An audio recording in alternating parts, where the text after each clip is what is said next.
Барлы гүлі врачтардың барлы урушуп атат. Көрген адамдар урушуп атат. Ушунча оор темир тезек самолеттер сүйрөй берип ушуну таптыңыздар деп жок. Ага чейин эле бар эле да биз эле бир бөйрөк жок 30 жыл болду. Адан чыкканда да оорулар. Эми адам болгону кээ бир айда сторис дейт. Мен эмес врачтар өздөрү ооруп атпайбы, мен жаным темир беле. Кудайдан бардык нерсе. Кыргыз элинин атынан ар кандай сынактарда чет өлкөгө чейин барып келдиңиз. Анан кандайдыр бир мамлекет тарабынан колдоо таптыңызбы?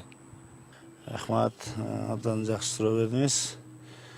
Эл таразы эл сынчы дейт, ошого окшогон элдер баалап, элдер билсе, биз сыймыктанабыз да. Албетте, ар кандай сынактарга барып катыштык. Мамлекет тарабынан эч кандай колдоо коштоо болгон эмес. И болбойт дагы деп айтат экем да.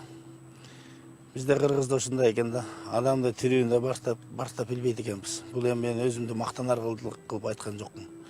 Башка адамдардан деле алганда.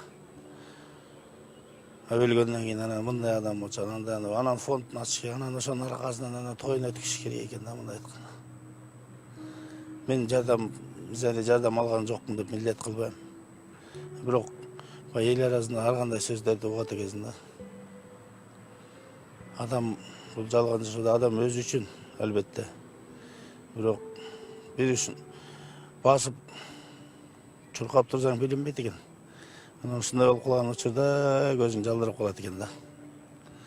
Мындай айтканда Кудай сактасын, Кудай көз жалдырган эл бар, журт бар дегендей.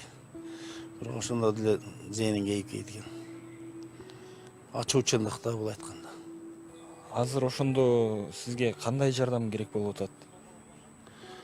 Биринчиден Алла Тааланын колдоосу, экинчиден албетте калайык калк элимдин колдоосу деп айтсам жаңылышпайм да. Айтышка эле туура келет экен. Кээ бир айда деген уят эмес. Уят десең оору жашырган өлүм ашкер болот экен дейт. Өлүм ашкер болот дейт экен да. Анан азыр чуркап турсаң билинбейт экен. Муну деп жарабай калганда, мындай айтканда эч кимге деле кереги жок болуп калат экен да. Мамлекетиңе да кереги жок.